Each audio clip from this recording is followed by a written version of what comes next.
Hello guys, कैसे हैं आप? उम्मीद करते हैं आप सब खैरियत से होंगे, खुश होंगे। देखने जा रहे हैं नेक्स्ट पार्ट। करते वीडियो स्टार्ट और देखते हैं। प्रपंच ही जीतता है मामा। प्रपंच एक क्षत्रिय युद्ध करता है शकुनी, प्रपंच नहीं।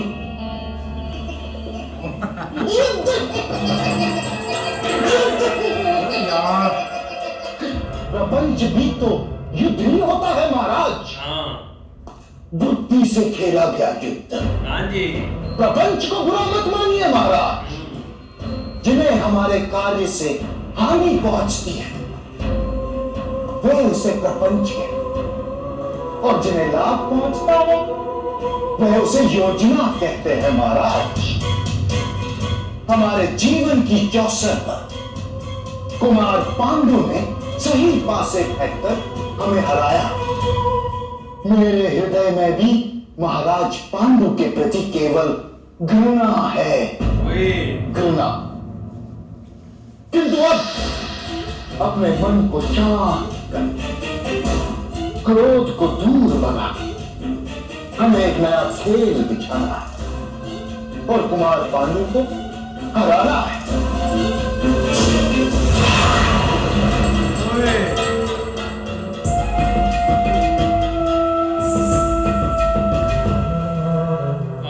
सावधान, महाराज पांडु पधार रहे हैं।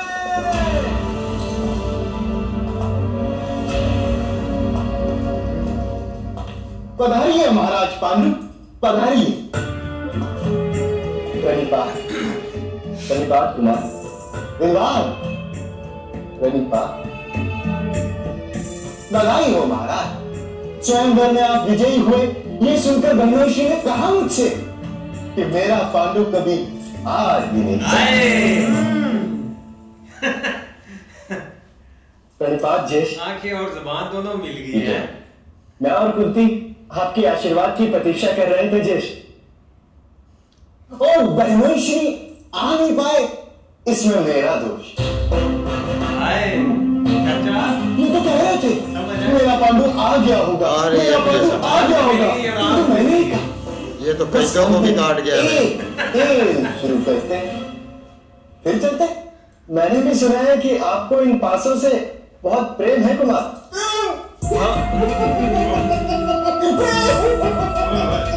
मेरी दो पत्नियां ही समझ लीजिए महाराज, दो आज्ञाकारी। ज्येष्ठ, कुंती आपके चरण स्पर्श के लिए यहाँ आना चाहती थी। आपकी आज्ञा हो तो मैं उसे ले आऊं? हाँ, नहीं, हमें ही अभिवादन करने जाना चाहिए। नववधु का अधिकार होता है कि सभी अपने आप चलकर उनका सत्कार करें। महाराज, मेरी आपसे विनती है कि बहनोई जी कल प्रातःकाल महारानी को आशीर्वाद दें, और अभी देने के लिए उपहार भी तो नहीं है उनके पास। उपहार भी तो देना होगा, क्योंकि जिन्हें आशीर्वाद देना है वे इनकी बहू भी है और हस्तिनापुर की महारानी। ठीक है, कल प्रातःकाल हम आपका आशीर्वाद लेने आएंगे ज्येष्ठ। अवश्य। प्रणिपात ज्येष्ठ।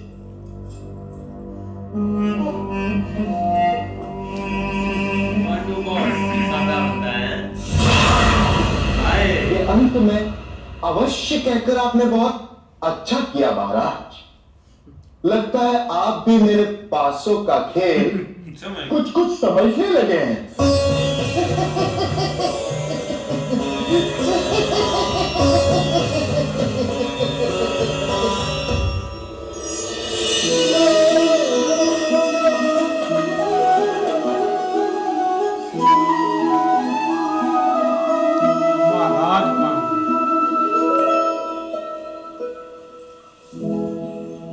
निर्णय के क्षण में हम सदा किसी अन्य के सुझाव, सूचना, मंत्रणा या परामर्श को आधार बनाते हैं, और हमारे भविष्य का आधार हमारे आज दिए गए निर्णय के ऊपर होता है। तो क्या हमारा भविष्य किसी अन्य के परामर्श किसी अन्य के सुझाव का फल है? क्या हमारा संपूर्ण जीवन किसी अन्य की बुद्धि का परिणाम? क्या हमने कभी विचार किया? सबका अनुभव है कि भिन्न भिन्न लोग एक ही स्थिति में भिन्न भिन्न परामर्श देते हैं। मंदिर में खड़ा भक्त कहता है कि दान करना चाहिए, और चोर कहता है यदि अवसर मिले तो इस मूर्ति के श्रृंगार चुरा। धर्म से भरा हृदय धर्ममय सुझाव देता है, और अधर्म से भरा हृदय अधर्म का परामर्श देता है। धर्ममय सुझाव का स्वीकार ही मनुष्य को सुख की ओर ले जाता है, किंतु ऐसे परामर्श का स्वीकार करना तभी संभव होता है जब हृदय में धर्म, अर्थात किसी का सुझाव अथवा परामर्श स्वीकार करने से पूर्व स्वयं अपने हृदय में धर्म को स्थापित करना क्या आवश्यक नहीं? स्वयं विचार कीजिए।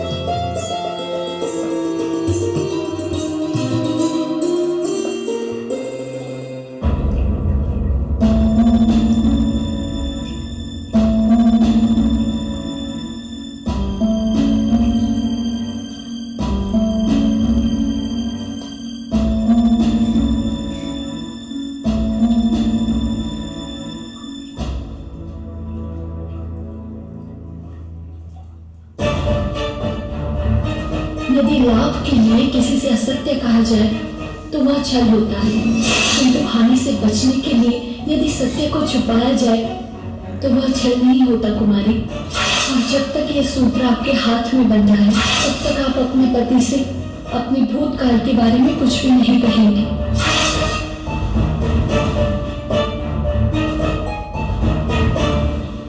छल पर जीवन नहीं उभारूंगी। आर्य को अपने अतीत के बारे में अवश्य बताऊंगी। कुंती भुज से हस्तिनापुर की यात्रा में साहस ही नहीं कर पाई उन्हें बताने का।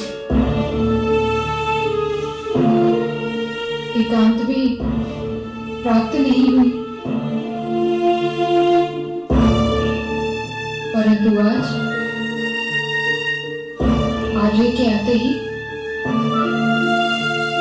सबसे पहले मैं उन्हें अपने अतीत के बारे में ही बताऊंगी। ना यार, ये गलती ना करना। स्वामी, कर्ण के धनुर्विद्या विद्या का प्रयोग देखकर सम्राट और सम्राज्ञी कितने प्रभावित हुए थे ना? हाँ, प्रभावित हुए थे, किंतु उन्हें जब ये ज्ञात होता कि राधे किसका पुत्र है तो यही प्रभाव दुर्भाव में परिवर्तित हो जाता राधा। तुम्हें तो पता है राधा कि सूतों को रथ चलाने का अधिकार है, बाण चलाने का नहीं। पर क्यों पिताश्री? आप ही तो कहते हैं कि उत्तम प्रकार से किए जाने वाले कार्यों को सदा सम्मान प्राप्त होता है। विवाद मत करो कर्ण। मनुष्य जब अपने कार्य उत्तम प्रकार से करता है तब उसे सम्मान प्राप्त होता है। किसी और के कार्य को करने से सम्मान नहीं, प्रतिस्पर्धा प्राप्त होती है। स्वामी, सम्राट इसे अपना स्पर्धक मानेंगे, ऐसा कहना चाह रहे हैं ना? और सम्राट नहीं, राष्ट्र और नगर के क्षत्रिय इसे प्रतिस्पर्धा समझेंगे। ना केवल हमारा अपितु सारे सूतों का जीना दुर्लभ हो जाएगा। मुझे तो लगता है महाराज प्रसन्न होकर हमें पारितोषिक देंगे। और आप ही तो कहते हैं पिताश्री कि इस समाज में जो भी उत्तम है और उसका रक्षण करता है वही सच्चा राजा कहलाता है। तुम अब भी विवाद कर रहे हो कर्ण। मैं कह रहा हूं ना कि हमारे परिवार की सुरक्षा का प्रश्न है, ना केवल हमारे परिवार की अपितु पूरे समाज की सुरक्षा का प्रश्न है। फिर भी तुम अपनी कला के प्रदर्शन करने की हट कर रहे हो। ठीक है, अवश्य करो।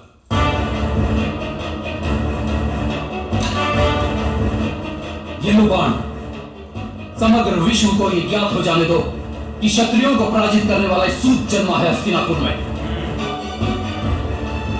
तुम्हारी माँ और मेरा जो होगा सो होगा, भुगत लेंगे हम। उठाओ धनुष बाण, उठाओ।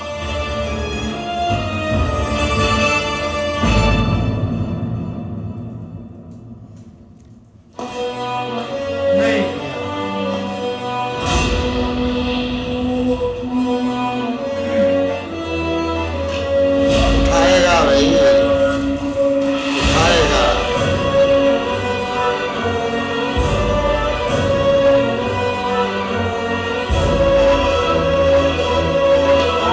ये कौन सा इनका असली बेटा है? कर्ण, इसका बेटा है, वो खुद ही पहचान लेगी।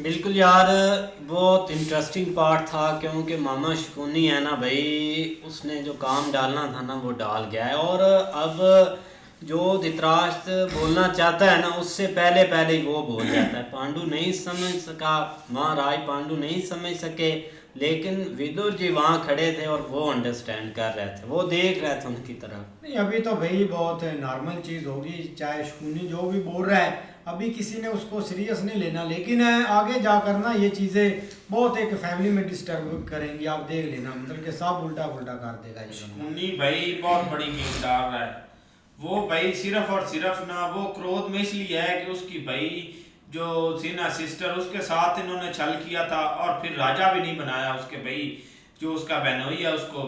अब वो चाहता है या ये राजा बने या तो फिर भाई सारा जो है ना ये राज, ये सब मैं खत्म कर दूंगा।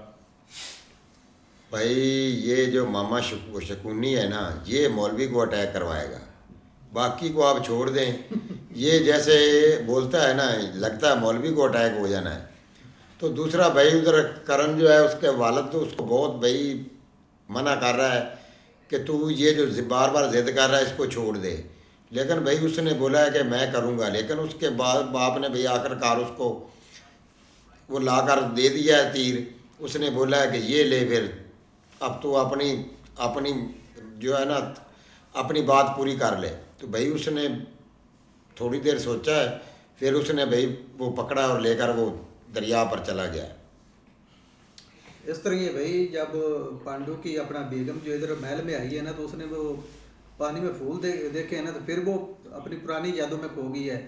लेकिन जो उसको अपना उधर दोस्त या जो भी उसने बात कही थी ना कि आपने ये बात किसी को भी नहीं बतानी है की, लेकिन अब वो धागे को देख कर कह रही है कि मुझे ये बात बता देनी चाहिए अपने खामद को। अब आगे देखो बताती है कि नहीं बताती है। ये बिल्कुल ऐसे ही है, लेकिन ये कि भाई शकुनी ने गेम बहुत हाई लेवल की डाल दी, उसको अपने हाथों में कर लिया। जिस तरह उसे कहा कि अभी नहीं, हम जो है ना वो सुबह खुद ही जाकर उनसे मिलेंगे। और दूसरी तरफ करण के वालिद साहब भी कह रहे हैं कि हम बिरादरी के लिहाज से, जो कि मतलब वो है उनकी कास्ट के हवाले से, हम इस तरह की कोई चीज़ नहीं कर सकते, हमारा काम जस्ट जो है ना वो रथ चलाना है, तो इससे आगे नहीं सोच सकते। लेकिन भाई ये जो मतलब आगे योद्धा वगैरह बनना है ना, वो कहते हैं कि वो हमारे जो है ना वो नहीं है इधर। लेकिन आप देखो आगे करण क्या करता है, वो भाई हर चीज़ लेके चला तो गया है। हाँ जी, देखते हैं नेक्स्ट पार्ट में। तब तक के लिए गुड बाय, टेक केयर।